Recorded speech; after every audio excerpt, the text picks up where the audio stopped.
Welcome to the Deep Dive, where we unpack the essential knowledge from the world around us. Today, we're looking at a true icon of North America, the shaggy titan, the American bison. Our mission is to understand this incredible animal, its biology, its surprising speed, and then trace the absolutely catastrophic story of how it was nearly wiped from existence. And maybe most importantly, we want to figure out how it was saved and why the entire Great Plains ecosystem, even today, really depends on it. It is such a story of scale, isn't it? I mean, we're talking about an animal that used to number in the tens of millions. Some estimates go as high as 60 million individuals. Just think about that, roaming from Canada all the way down into Mexico. And that immense history makes their current situation, the conservation challenge, feel so much more urgent. Okay, so let's start with the animal itself, because we have to get this one thing out of the way right at the top. Yeah. So many of us call them buffalo. Why is that wrong? It's a really common mistake, but an important one. The true buffalo, like the Cape buffalo or the water buffalo, they are strictly from Africa and Asia. Oh, a completely different genus. Completely different. The American bison belongs to the same subfamily as, say, cows and yaks, the bovine, but it's very much its own distinct thing. So it's an American bison, not an American buffalo. Exactly. A key distinction for anyone who wants to get it right. Got it. And when we say bison, there are two species still living, right? The European and the American. And our sources mention two North American subspecies. That's right. You have the plains bison, which has the wonderfully repetitive scientific name bison. And then you have the wood bison, bison athabascae. They're defined by where they live and how they look, but there's a big complication. Such as? Hybridization. You mentioned that complicates things. For someone just learning this, what does that actually mean? Why is it a problem if they, intermingle? It really matters for conservation. A lot of the commercial herds today show some evidence of historical crossbreeding with domestic cattle from ranching practices, way back. Ah, so their genes aren't pure, so to speak.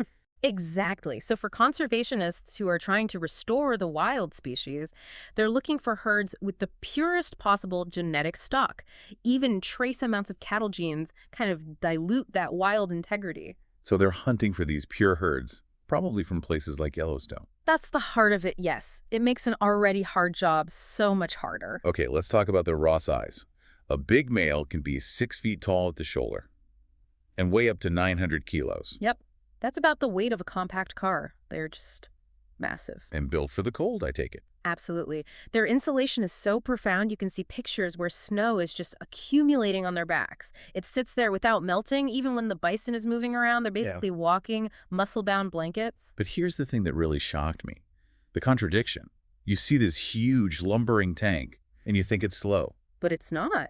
At all. They're explosive. How explosive? They can hit speeds of up to 56 kilometers per hour. Yeah. In short bursts, sure, but that's faster than an Olympic sprinter. And they're not just fast in a straight line, they are incredibly agile. They can pivot on a dime, leap over high fences. You've got this immense animal that's also just lightning quick. That's a genuinely unnerving combination. Massive bulk and startling speed. So before we get into their social lives, how can you tell the two subspecies apart just by looking? The plains versus the wood bison. It's mostly in their profile. The wood bison, it's found further north, Canada, Alaska. It tends to be a little larger overall. It has a more triangular head, a bigger shoulder hump, and its shaggy cape isn't as, defined. Okay, and the plains bison. That's the one most people picture. It has a broader head, a shorter snout, and that really iconic heavy shaggy cape, that huge curtain of fur just draping over its front. So you have these massive, shockingly fast herds. How are they organized? You mentioned the leader isn't always the biggest and strongest. Precisely. The structure is a classic harem. You'll have one dominant male, the boss bull, who fights to get exclusive breeding rights. He's the main line of defense during the rut. But he's not the one calling the shots day to day. No.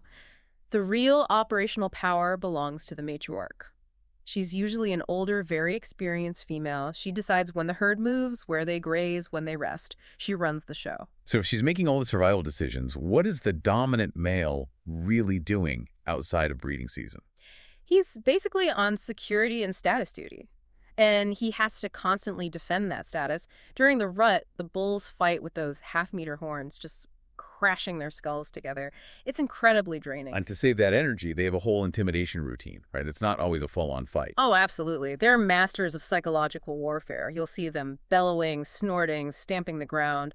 A lot of the time, a fight is avoided when the weaker bull just offers a clear, submissive signal. That saves everyone a lot of trouble. And a lot of energy. Okay, let's talk about the calves. I found this part genuinely baffling. It's described as a kind of tough love. It is truly counterintuitive. So the calf is born after a 9.5-month gestation. To get milk, it has to headbutt the mother's udder to stimulate production. Okay, that makes sense. But then what happens? Well, after the feeding, the mother often returns the gesture by kicking the calf in the head. Wait, what? She kicks it in the head. She does. Researchers think it might be a very strange, firm sign of affection. Or maybe it's part of a training process, teaching the calf to move away from danger quickly. Oh. But yeah, it's a physical act that seems to completely contradict the nurturing behavior. It always stands out. I can see why. So, given their size and speed, if you are ever lucky enough to see one, safety has to be number one. What's the simple advice for reading the animal? Distance. First and foremost, always maintain your distance. Their vision is sensitive to movement, so if you have to acknowledge them, a slow, gentle sway is much better than any sharp movement. How is the tail? The tail is the key indicator, right? It's their primary mood ring. If the tail is just hanging naturally or maybe flicking flies, they're calm. And the red flag. A signal to get out of there. The red flag is when that tail shoots straight up. If it's fully erect, the animal is irritated, agitated, and it could be getting ready to charge. And what do you do if you see that? Do not run. That just triggers their chase instinct. You have to start backing away slowly, break your line of sight if you can, and just leave the area. Okay, let's shift gears now to the history, because the bison story really is the story of this continent.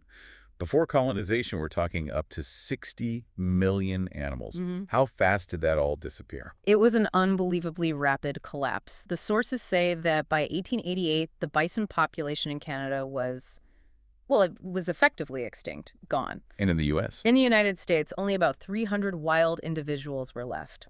Almost all of them were clustered in the remote areas around what would later become Yellowstone National Park. From 60 million to 300, it's hard to even comprehend. It is. And this was an animal that was the foundation of life for so many indigenous peoples. Food, tools, shelter. It was everything. It represented a complete holistic relationship between people and the plains.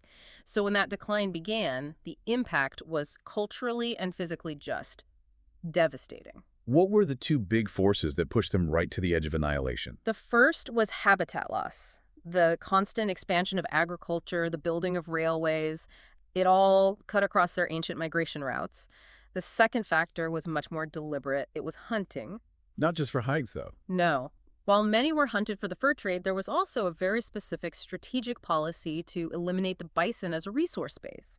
The goal was to starve indigenous people to, speed up colonization. A purposeful annihilation. That is a truly dark part of the story. But as you said, there's a silver lining here. This crisis actually sparked one of North America's first major conservation movements. It did, and this is the really important takeaway. The American Bison Society, founded in 1904, started to systematically gather up the few remaining scattered private herds. Animals owned by ranchers and collectors and things like that. Exactly, and they established federal refuges for them. But their biggest challenge wasn't just getting them to survive. It was the genetics. It was the genetic bottleneck.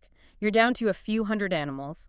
That means almost zero genetic diversity, which makes them incredibly vulnerable to disease and inbreeding. So the conservationists had to become expert genetic managers. They did. They spent the better part of a century carefully moving animals between these new refuges, trying to maximize what little genetic potential was left in the entire species. And that work leads us to why they matter so much today.